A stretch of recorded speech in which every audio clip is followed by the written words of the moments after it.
طب خلاص يا حاج، انا هجيب لك الفلوس واجي لك دلوقتي. طب يا حاج اقفل الوقت. سلام سلام سلام دلوقتي. يا نهار ابيض، فين الفلوس؟ ده هتبقى سنتهم صودا النهارده. تعالوا لي. الو الو يا حاجه، كان في 700 جنيه في المحفظه، انت اللي خدتيهم؟ لا لا ازاي؟ طب في حد من العيال خش الاوضه النهارده؟ ما تعرفيش؟ ده سنتهم صودا النهارده. اقفلي يلا سلام. انت يلا. نعم يا بابا، كان في 700 جنيه في المحفظه بتاعتي، هما فين؟ وانا ايش عرفني يا بابا؟ ده محفظتك انت هتستظرف. استظرف ايه يا بابا؟ انا والله العظيم ما اعرف حاجه عن الفلوس دي. يعني انت متاكد ان انت ما خدتش الفلوس اللي فيها؟ ايوه متاكد والله يا بابا. طب ماشي، بس لو عرفت ان انت خدتهم هتبقى سنتك سودا. اللي انت شايفه يا بابا، انا حبيتها من كل قلبي وعرفت كل المستخبي.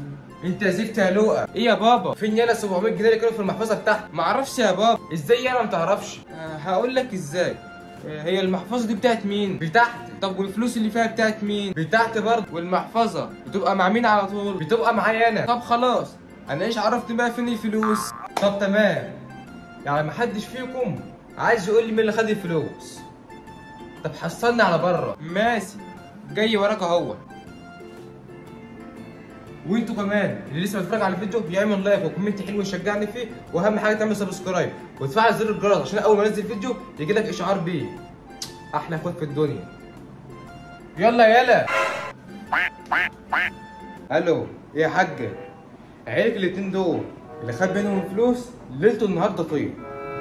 ماشي. لا ده انا سالتهم في حد راضي ينطق. ماشي، ده انا هربهم من اول وجديد.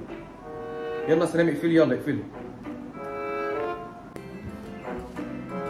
أنا دلوقتي سألتهم كلكم نفس السؤال وكلكم نفس الرد، اللي هو ما نعرفش. أيوة يا بابا، ما تقطعنيش أنا وأنا بتكلم. حاضر يا بابا، وبرضه عشان أكون عملت اللي عليا أنا هديكم الفرصة الأخيرة. مين فيكم اللي خد 700 جنيه من المحفظة؟ دي آخر فرصة، واللي هيعترف فيكم انتوا الاتنين أنا مسامحه. ها؟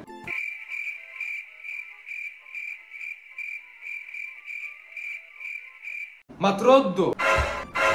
انا عايز اقول لك على حاجه يا بابا. طب اتنيل قول. لا مش هينفع هنا. طب تعالى لي بره. ماشي. انا والله كنت حاسس ان الواد ده هو اللي عاملها، اكيد يعني مش هتطلع من تحت ايده. هو على طول برضه بيوقعنا في مشكله. اكيد هو اللي خد الفلوس من ورا ابويا ومش عايز يقول اي حاجه، بس هو النهارده يوم اسود.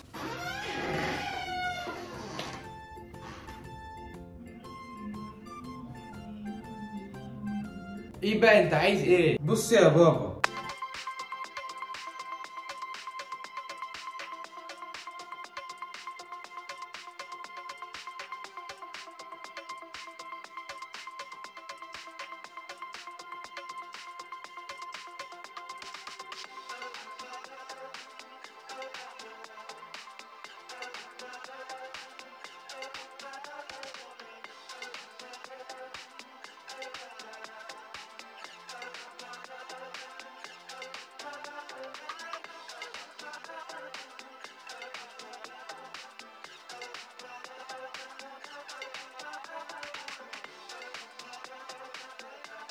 طب خلاص ماشي. خلاص يا حاجة، الميتنج خلص، وانا طبعا عرفت مين اللي اخد ال 700 جنيه من المحفظة بتاعتي. ده هو النهارده يوم اسود، بس اصبري عليا. يلا في الوقت. سلام. طب تمام. انت رايح فين؟ نازل اخرج مع اصحابي. لا طبعا مفيش خروج، واقعد عشان عايزك. حاضر يا بابا، اديني قاعد اهوت. قول لي يا سالك. ايه يا بابا؟ هو انا عمري قصرت معاك في حاجه قبل كده؟ بصراحه يا بابا انت مقصر على طول، بس انت ابويا بقى ما ينفعش نتكلم. طب ماشي ماشي. طب انت عمرك قبل كده جيت طلبت مني فلوس وانا قلت لك لا؟ بس الصراحه برضك يا بابا انا مفيش مره طلبت منك فلوس وانت اديتها لي. بس انا عايز اعرف حاجه، وايه لزوم الكلام ده؟ ليه بتسالني الاسئله دي؟ لزومه ايه؟ انا خلاص عرفت انت خدت 700 جنيه. لا يا بابا والله ما خدت حاجه. لا يا حبيبي الكلام ده انت كنت ممكن تقوله في الاول، بس خلاص ووقت فات، جه وقت الحساب. استنى يا بابا والله ما خدت حاجه.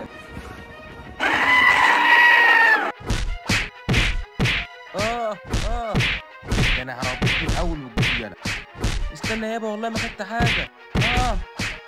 ده انت اللي خدت 700 جنيه من المحفظه ما رضاش تقول لي. طب استحمل بقى. خلاص والله ما عملت حاجه، كفايه.